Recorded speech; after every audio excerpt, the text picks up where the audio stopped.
Isaiah 41:10, ang linaw po dito. Okay. Huwag kang matakot, sapagkat ako'y sumasa iyo. Huwag kang manglulupaypay, sapagkat ako'y iyong Diyos, aking kang palalakasin. Oo, aking tutulungan ka. Oo, aking aalalayan ka ng kanang kamay ng aking katwiran. Kaya kung naniniwala kayo na kayo ay nasa Panginoon na, wala kayo dapat katakutan. Maaaring nandiyan pa rin yung mga problema natin. Maaaring nandiyan pa rin yung mga bagay na nagpapahina sa atin. Ngunit ang kanyang mapagmahal na tugon sa bawat dalangin at kahilingan natin ay makakatulong sa atin para harapin natin ng ito ng may buong lakas at katatagan. Binibigyan niya kayo ng kalakasan eh. Binibigyan niya tayo ng katalinuhan kung paano natin mapagtatagumpayan ang anumang mga pagsubok na meron sa atin sa buhay. Kaya walang dahilan para tayo po ay makaramdam. Dahil naniniwala tayo na ang Panginoon ay kasama nating lumalakad sa ating buhay.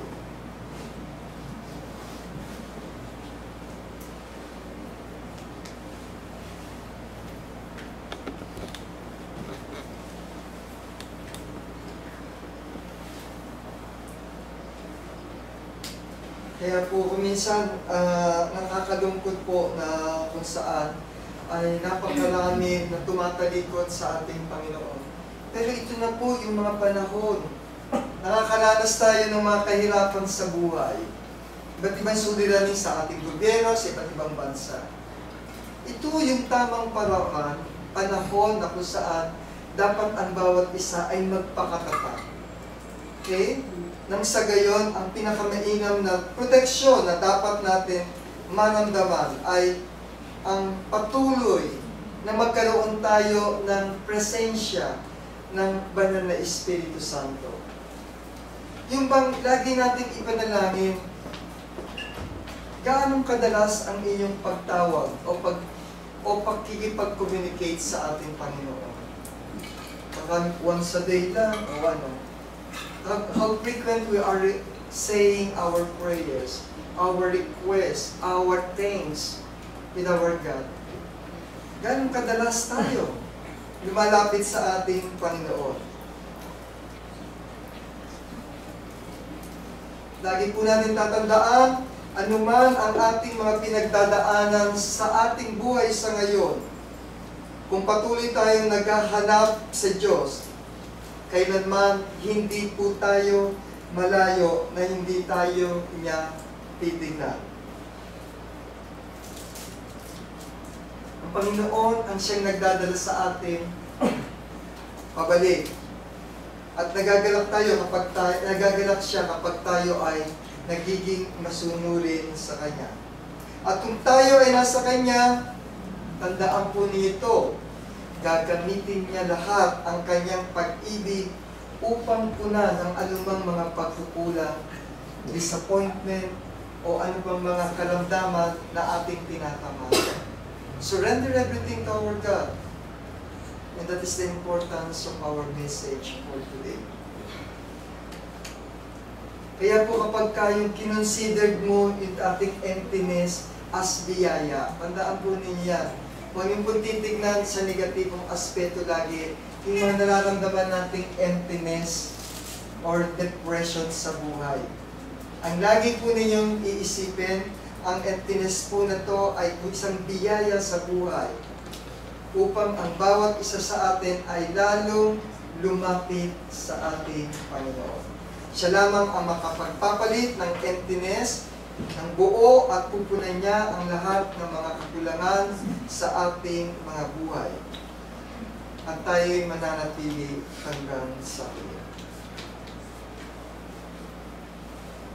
Sa panahon natin ngayon, patuloy na tayo ay nakakaranas na iba't ibang mga ilang pagsubok, kawalan ng ating mga pananampalataya, ng lalamig, kung kaya't ang kahilingan ng bawat isa, lumapit at manatili sa ating. Yun lamang po at magandang umaga sa bawat isa sa inyo.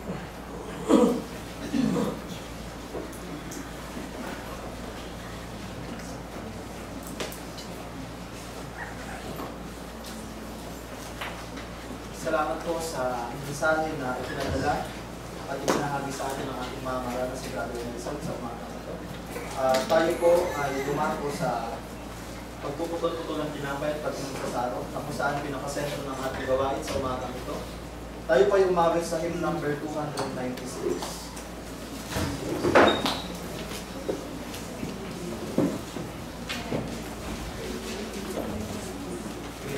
Remembrance of me, eat the unleavened bread.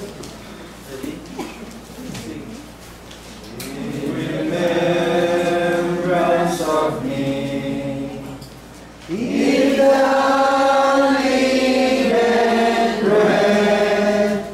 It's my body that was broken.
Serve.